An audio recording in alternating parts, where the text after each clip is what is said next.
Hello everyone, this is my fourth video, and so I thought it was time that maybe I needed to let you get to know me a little better and see where I come from and what really was maybe the cause of my depression and my anxiety, panic attacks that I had, and it goes quite a ways back. And at the time I didn't realize that it was happening, I guess. And so hindsight's 2020, especially once you kind of get your life straightened out and realize where you're at now and where you come from.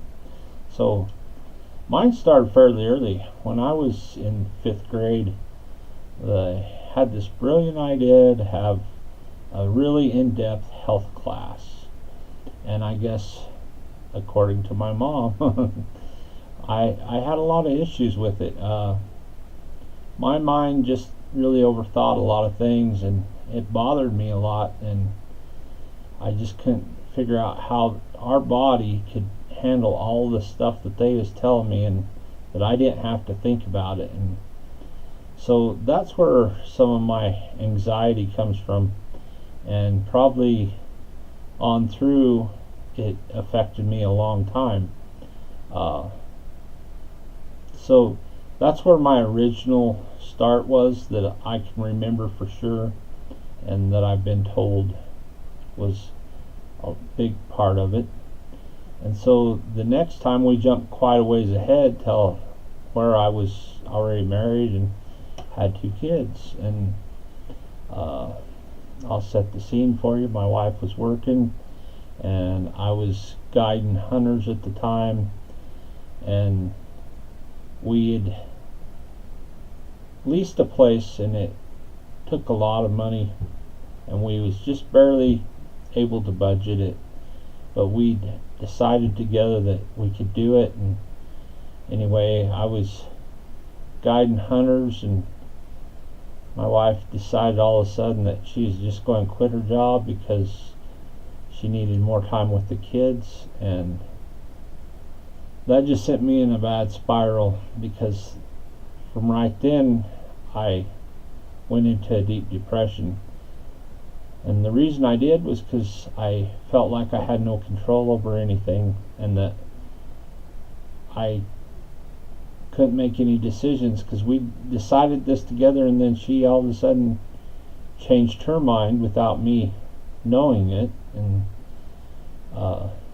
it just blew me out of the water, I guess. And so I went into a deep depression, and looking back, I wish I wouldn't have. I wish I could have faced it a little different. And how we react to things is huge, especially when it comes to coming out of your depression and controlling your anxiety and panic attacks. So from there we went to medicine. I was on depression medicine for probably a year and a half, and I couldn't handle it anymore. I was having a hard time with it because I didn't feel anything. It just totally numbed me, and I thought, this is no way to raise kids or have a family life. And so I done a few things, and I found some nutritional supplements that really helped me. And plus I decided I just had to figure it out.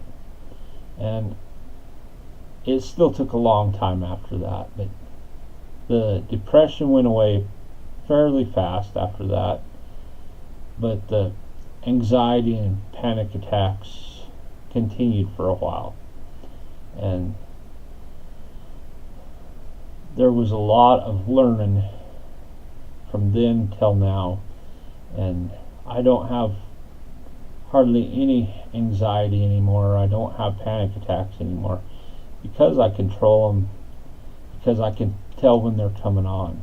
It's not that I don't have the symptoms at first, but I just know how to react to them and control them. And some days it's harder than other days, and there will be tough times for anybody coming through it. I was listening to some other people on a channel today, and I've heard the same thing myself, is people that are depressed and have anxiety, it's because they overthink stuff. So you're actually using your brain a lot, and the one guy says that they've proven that people actually can go further and higher that have experienced depression because they have hit rock bottom, and it forces them to change. And so I guess maybe it's a blessing in disguise, but I'll tell you what, it's a rough ride when it's happening. I've never been a person to contemplate suicide, but I have talked to a few people that have, and we might have a little bit more on that, and I plan on doing some interviews later about stuff like that. And I just want to say, I want everybody to not judge people, because you never know when it's going to happen to you. And I've ran into a few cases like that here lately, that people have come to realize that they judged way too harshly, and now they realize they shouldn't have. So just keep that in mind, and always be nice to people and treat them like you want to be treated, because people who have been depressed or had panic attacks, they really do not have much self-confidence, and they need it built up rather than torn down. And you can be a part of that. You can invest a little bit of time in them, and it'll go a long, long ways. I really appreciate y'all watching, and if you like this content, please click the subscribe button down below, and please leave comments if you would, and like this on Facebook and on YouTube. Sorry. Anyway, God bless y'all. Have a good night.